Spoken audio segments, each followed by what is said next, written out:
ये डायरी का बहुत मेजर रोल है मेरे सीडीपी को इम्प्रूव करने में, और अभी केवी के प्रिपरेशन में भी मैं ये डायरी को अपने साथ रखती हूँ। इस डायरी के पीछे मेरे बहुत सारे कोट्स लिखे हैं, बहुत सारे इनरोलमेंट नंबर हैं, और इस डायरी के पीछे में सिलेबस लिखा हुआ है। ये डायरी में सीडीपी के छोटे से छोटे की पॉइंट, लाइन, सभी को मैं डिटेल में लिखती हूँ। और यही रीज़न है ना कि ये सब चीज़ को करते करते आज मेरा सीडीपी बहुत अच्छा हो गया है। और अभी केवी के टाइम में क्या है कि मेरे को एक बार उठा के देखना पड़ता है, पेज पलटती हूँ और मेरे को बहुत सारे चीज़ समझ में आ जाता है, क्योंकि सीडीपी एक ऐसा सब्जेक्ट है ना जिसमें छोटे छोटे पॉइंट्स, छोटे छोटे वर्ड्स जो ऐसे हैं ना, जो आपको मतलब वर्ड छोटे हैं बट उसका मतलब इतना गहरा डीप है ना, आप अगर उसको नहीं समझोगे ना तो बात आंसर में बड़ा मुश्किल आ जाता है। तो मैंने सीटेट एस्पिरेंट के लिए ये बोला था कि मैं ये वीडियो सीडीपी और ईवीएस और मैथ्स का लाऊंगी, तो आज मैं ना सीडीपी का लाई हूँ। तो मैं यहाँ पर आप लोगों से 6 पॉइंट शेयर कर रही हूँ। पहला पॉइंट है कि जब भी आप कोई चैप्टर उठाते हैं लाइक कॉन्सेप्ट ऑफ डेवलपमेंट, तो उसमें जो भी कीवर्ड्स आते हैं उसको आप नोट डाउन कर लो।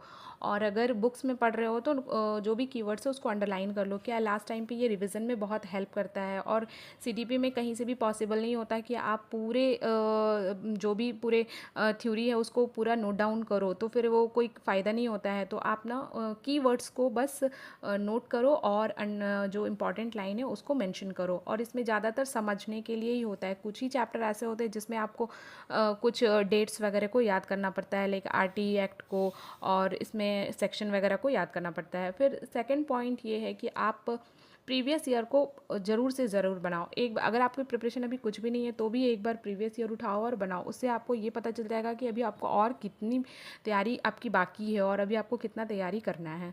थर्ड पॉइंट होता है कि आप जब भी ये जब भी क्वेश्चन मतलब कि आंसर सॉल्व करने बैठो सीडीपी का, तो खुद को फिजिकली प्रेजेंट करके सोचो कि आप टीचर हो, आप स्कूल में हो, तो आप ना उसको सही तरीके से एनालिसिस कर सकोगे, आप सही तरीके से आंसर को पहचान पाओगे।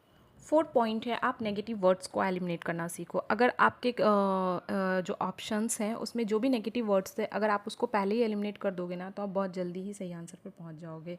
और आपका फिफ्थ पॉइंट ये है कि जब आप सारे सब्जेक्ट को बहुत हद तक पढ़ लेते हो, आपका मतलब 60% सिलेबस सीडीपी का कंप्लीट हो जाता है, तो आप यूट्यूब पर बहुत से मैराथन्स है, और अब तो और ज़्यादा ही हो गए। तो आप कोई भी एक जो टीचर्स का समझ आता है, लाइक सचिन सर हो गए, हिमांशी मैम हो गई, तो आप उनमें से किसी का भी मैराथन देख सकते हो। और वो मैराथन में सभी पॉइंट को, आंसर्स को बहुत अच्छे से एक्सप्लेन करते हैं। तो उससे क्या होता है कि जो हमारा कंफ्यूजिंग पॉइंट है, कंफ्यूजिंग एरिया है, वो क्लियर होता चला जाता है। तो मैराथन ज़रूर से ज़रूर लगाएं।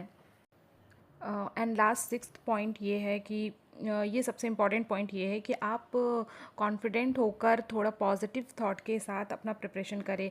सीटेट का एग्ज़ाम बहुत टफ नहीं होता है, बट क्या है कि अगर आप पहले ही मतलब नेगेटिव थॉट के साथ पढ़ने बैठोगे कि नहीं मेरा नहीं होगा, तो ये वाकई नहीं ही होगा। इसलिए बेहतर है कि आप पॉजिटिव थॉट्स के साथ अपना डे बाई डे सीटेट का जो एग्ज़ाम का तरीका है वो बदलता जा रहा है। पहले एग्ज़ाम साल में 2 बार होता था, और अभी कभी ऐसा हो गया है कि अभी तक देखो 2025 में एग्ज़ाम आए का भी कुछ पता नहीं है अनाउंसमेंट का। तो अगर अगस्त में आपका सीटेट का मतलब आ जाता है नोटिफिकेशन, तो ये अपॉर्चुनिटी को हाथ से मत जाने देना, क्योंकि नेक्स्ट ईयर से 2026 से जो सीटेट आएगा उसमें काफ़ी सारे चेंजेस आ जाएंगे। तो ये आपके लिए एक अच्छा मौका है कि इस बार आप सीटेट क्लियर करो।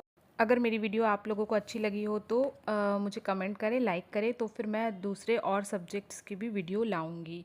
सो थैंक यू फ्रेंड्स।